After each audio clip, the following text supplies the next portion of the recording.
안녕하세요. 민목사의 고요한 밤 거룩한 밤. 오늘 본문은 사사기 3장 18절에서 30절까지 말씀입니다. 제가 한 번 영상을 찍었는데 다시 찍어요. 그 이유는 오늘 본문이 긴데 생각보다 또 간단한 이야기인데 제가 하나하나 주절주절 설명을 하고 있는 것이 좀 그래서 너무 길어지는 것 같아서 다시 찍습니다. 이전 본문을 보니까 에웃이 등장하죠. 에웃은 바로 하나님께서 세우신 구원자라고 했습니다. 그러니까 우리가 오늘 본문을 미리 예상할 수 있듯이 승리하는 이야기가 등장하겠죠. 근데 그 승리하는 이야기가 조금 잔인합니다. 이것을 기억하시면서 우리 함께 말씀 볼게요. 에웃이 곡물 바치기를 마친 후에 곡물을 메고 온 자들을 보내고 자기는 길갈 근처 돌 뜨는 곳에서부터 돌아와서 이르되 왕이여 내가 은밀한 일을 왕에게 아뢰려 하나이다 하니 왕이 명령하여 조용히 하라 하매 모셔 선자들이 다 물러간지라. 에웃이 그에게로 들어가니 왕은 서늘한 다락방에 홀로 앉아 있는 중이라. 에웃이 이르되 내가 하나님의 명령을 받들어 왕에게 아를 일이 있나이다 하매 왕이 그의 좌석에서 일어나니 에웃이 왼손을 뻗쳐 그의 오른쪽 허벅지 위에서 칼을 빼어 왕의 몸을 찌르매 칼자루도 나를 따라 들어가서 그 끝이 등 뒤까지 나갔고 그가 칼을 그의 몸에서 빼내지 아니하였으므로 기름이 칼 아래 엉겼더라. 에웃이 현관에 나와서 다락문들을 뒤에서 닫아 잠그니라. 에웃이 나간 후에 왕의 신하들이 들어와서 다락문들이 잠겼음을 보고 이르되 왕이 분명히 서늘한 방에서 그의 발을 가리우신다 하고 그들이 오래 기다려도 왕이 다락문들을 열지 아니하는지라. 열쇠를 가지고 열어본즉 그들의 군주가 이미 땅에 엎드러져 죽었더라.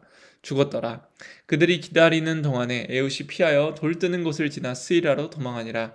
그가 이르러 에브라임 산지에서 나팔을 불매 이스라엘 자손이 산지에서 그를 따라 내려오니 에웃이 앞서가며 그들에게 이르되 나를 따르라. 여호와께서 너희의 원수인 모압을 너희의 손에 넘겨 주셨느니라 하매 무리가 에웃을 따라 내려가 모압 맞은편 요단강 나루를 장악하여 한 사람도 건너지 못하게 하였고 그때 모압 사람 약 10,000명을 죽였으니 모두 장사여 모두 용사라. 한 사람도 도망하지 못하였더라.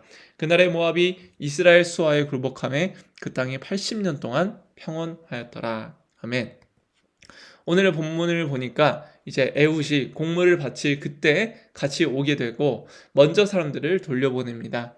그 뒤에 이 왕과 은밀하게 19절 보니까 은밀하게 왕에게 아랠 일이 있습니다 라고 말하죠. 20절 보니까 한 번 더 이런 말을 합니다. 내가 하나님의 명령을 받들어 왕에게 아랠 일이 있나이다. 이 은밀한 일을 아른다, 하나님의 명령을 받들었다, 이게 사실 같은 단어입니다.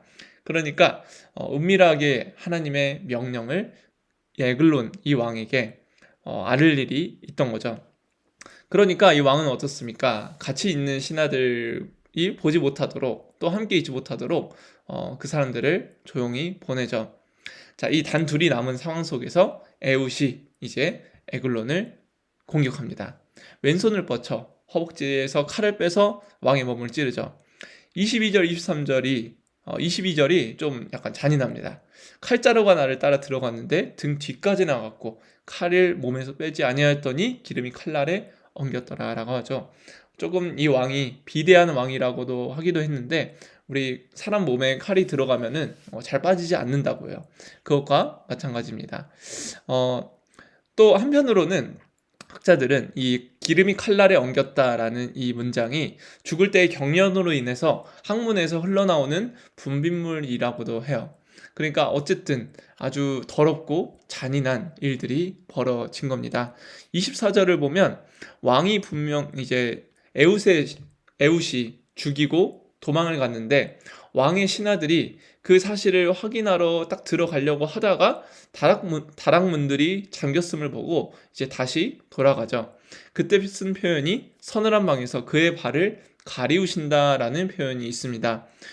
고대 근동 사람들은 길고 헐렁한 옷을 입었기 때문에 쭈그려 앉아 용변을 볼 때 자연스럽게 옷자락에 발 주위를 덮게 되고 그것이 발을 가리우신다는 표현으로 되어 있는 것이죠. 그러니까 왕의 신하들은 이 왕이 대소변을 보고 있는 거라고 생각을 하면서 그 안으로 들어가지 않았던 것입니다. 그런데 이 오래 기다려도 왕이 문을 열지 아니하자 열쇠를 가지고 이제 들어가서 봤는데 죽어 있었죠. 그리고 에웃은 이미 도망갔고 이제 에웃과 이 에글론에 있는 사람들이 정면 돌파하게 되는데 그것에서 그 싸움에서 전쟁에서 승리하여서 80년 동안 평온했다고 성경은 말하고 있습니다. 29절에 10,000명을 죽였다고 했는데 이 10,000명은 우리가 잘 알듯이 10, 10, 10 곱해서 100, 10, 10 이렇게 곱해서 완전한 승리를 가리키는 히브리적 어떤 문법이에요. 자, 이것을 통해 우리 두 가지 한번 적용해 봅시다. 첫 번째는 하나님의 말씀엔 능력이 있다는 거예요. 좌우의 날성칼, 이제 앞선 3장 16절을 보면 좌우의 날성칼이라고 나오는데 이 좌우의 날성칼은 특수하게 누군가를 공격하고 암살하는 용도로 지어졌다고 했죠. 그래서 이 칼은 에글론의 몸을 완벽하게 관통했습니다. 에웃을 통해 전해질 하나님의 그 말씀, 은밀히 전해질 그 말씀은 이스라엘을 지키시는 하나님께서 여전히 살아계신다는 선포와 동일했어요. 우리가 가지고 있는 말씀도 마찬가지입니다. 말씀은 우리를 찔러 쪼개죠. 그래서 히브리서 4장 12절에서 13절까지 이렇게 말합니다. 하나님의 말씀은 살아있고 활력이 있어 좌우의 날선 어떤 검보다도 예리하여 혼과 영과 및 관절과 골수를 찔러 쪼기까지 하며 또 마음의 생각과 뜻을 판단하나니 지으신 것이 하나도 그 앞에 나타나지 않음이 없고 우리의 결산을 받으시리에 눈앞에 만물이 벌거벗은 것 같이 드러나느니라. 아멘. 이렇게 말씀하십니다. 좌우의 날선 검은 하나님께 진리의 하나님은 우리의 몸을, 우리의 생각을, 우리의 마음을 마치 의사가 수술대에 있는 환자를 시술하듯이 하나님의 말씀은 그렇게 우리를 비춘다는 거예요. 우리의 연약함, 우리의 어떠한 부족한 성품, 그리고 우리가 잘하는 것까지도 하나님께서는 그 속에 있는 마음과 생각과 뜻을 말씀을 통해 비추시길 원합니다. 그렇게 되었을 때 우리는 하나님 앞에 진정한 인간으로서 하나님을 의존하지 않으면 안 되는 그리스도인으로서 드러나게 되는 거예요. 벌거벗게 되는 것입니다. 그래서 우리는 하나님과의 관계 속에서 우리의 벌거벗은 인격이 드러나고 우리의 벌거벗은 연약함이 드러나야 한다는 것이죠. 그것이 모두 말씀을 통해 드러난다는 것입니다. 여러분, 우리 가운데 말씀이 들어올 때 그 말씀은 우리 안에 있는 수많은 것들을 비추고 또한 찔러 쪼개고 시술하는 것처럼 막 파헤쳐서 우리는 그 말씀의 사람이 되시는 것입니다. 그 속에 우리는 능력을 받아 살아가는 거예요. 자, 두 번째는 이미 승리를 확신한 채로 싸우는 것입니다. 자, 28절 보니까 에웃이 이스라엘 백성들에게 이렇게 말하죠. 나를 따르라. 너희의 원수들인 모압을 너희 손에 넘겨주셨느니라. 시제가 어떻습니까? 넘겨줄 것이다? 아닙니다. 이미 넘겨주셨다고 말씀하시죠. 그리고 이전에 이 15절을 보면은 이미 하나님께서 에훗을 이스라엘 백성들에게 보낸 이유는 구원자를 세우셨으니 라고 말합니다. 그러니까 이미 구원자로서 세워진 거예요. 에훗은 이것을 알았습니다. 하나님이 자신을 통해 분명히 일하실 것을 알았어요. 이미 승리를 확신한 채로 싸움을 싸운 것이죠. 우리는 되게 나 중심의 신앙생활을 많이 합니다. 이 나 중심의 신앙생활 자체가 사실은 패배한 특징이에요. 예를 들면 내가 신앙적으로 되게 잘 살아왔으면 성공이 있다고 생각합니다. 그래서 내가 어떤 노력의 결과, 자기 절제를 통해 이룬 성취, 내가 열심히 해가지고 성경 열심히 많이 읽어가지고 이런 저런 거 내가 했다. 나의 영광을 취하죠. 조금 더 괜찮은 사람은 사회적으로 누군가가 도와줬기 때문이라고 말을 할 수 있습니다. 그런데 반대로 잘 살아오지 못했으면 내가 실패했다고 여기는 경우가 되게 많아요.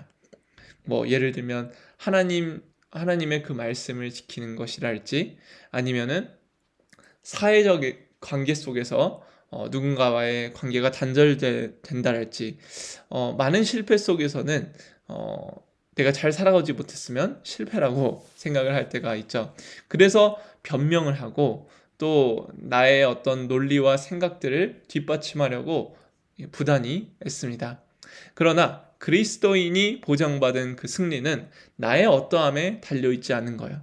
내가 신앙적으로 잘 살아왔기 때문에 잘한 그리스도인이 아니라, 잘 살아오지 못했기 때문에 못난 그리스도인이 아니라, 이미 우리의 승리는 나를 대신하여 죽으신 예수 그리스도께 달려 있는 것이며, 그를 믿는 자는 이미 승리자라는 것을 성경은 확신하여 선포해주고 있는 것이에요.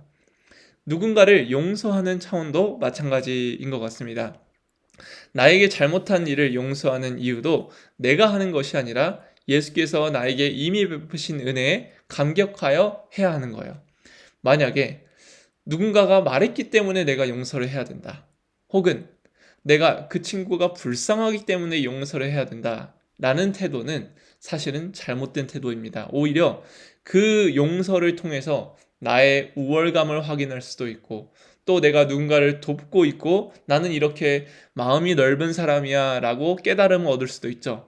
그 모든 용서는 오히려 하나님이 드러나는 것이 아니라 나의 존재를 뒷받침하기 위한 근거로, 우월감으로 활용이 된다는 것입니다. 그래서 우리는 이미 승리한 이 승리를 확신한 채로 싸우는 게 되게 중요해요. 우리의 신앙적인 영역에서도, 우리의 일상적인 영역에서도 마찬가지입니다. 그러니까 우리는 늘 승리를 선포하며, 나는 이미 예수를 믿는 자다, 나에게는 가치가 없다, 나는 무가치하다, 그러나 나와 함께 하신 예수 그리스도께서 나를 살리셨고 나를 세우셨다, 이것을 확신한 채로 싸운다면 우리는 언제나 승리자가 될 것입니다.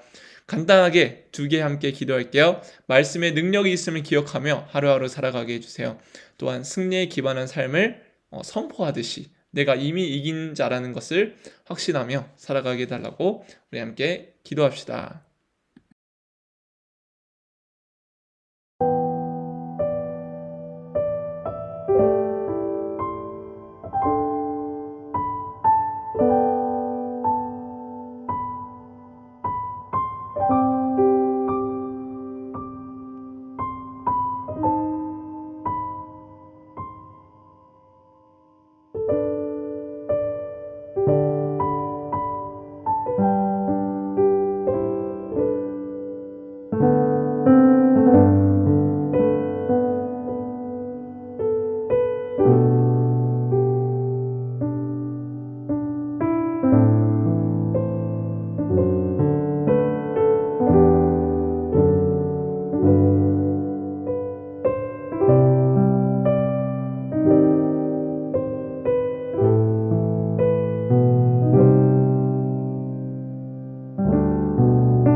네, 제가 기도하고 마무리하도록 하겠습니다. 하나님, 주의 말씀이 나를 수술대에 올라가 있는 사람처럼 찔러 쪼개고, 또한 분석하고, 또한 내가 나아가야 할 방향이 어딘지를 알려줌을 믿습니다. 말씀에 능력이 있음을 믿습니다. 주의 말씀을 묵상할 때에 내가 진실한 인격으로 벌거벗은 모든 것이 하나님 앞에 드러나오니, 그렇게 진실한 인격으로 아버지의 그 사랑을 공급받으며 확신 가운데 살아갈 수 있도록 인도하여 주시옵소서. 하나님, 또한 우리 그리스도인들이 많은 영역에서 이미 승리한 채로 싸운다는 사실을 잊고 살아가는데, 하나님, 우리는 이미 승리하셨다는 그 예수 그리스도의 기반한 삶을 살게 하시고, 그분으로 사랑을 공급받고 용기를 공급받고 살아갈 이유를 공급받아서 예수 그리스도만 드러나는, 예수님만 자랑하는 삶을 살아갈 수 있도록 우리를 이끌어 주시옵소서. 바른 방향과 바른 이해와 또한 바른 하나님을 사랑하며 나아갈 때 우리 가운데 바른 관계가 형성될 줄 믿습니다. 우리 나아가는 모든 영역 가운데 우리 주변의 문화가 바뀌고 생활이 바뀌고 사고방식이 변화되어 주님만 드러낼 수 있도록 이끌어 주시옵소서. 오직 하나님만 영광 받기를 간절히 소망하며 예수님의 이름으로 기도합니다. 아멘. 여러분 오늘 또 승리하시고 말씀에 능력이 있음을 기억하면서 평안한 밤 주무시고 되시고 내일 또 승리하세요. 안녕.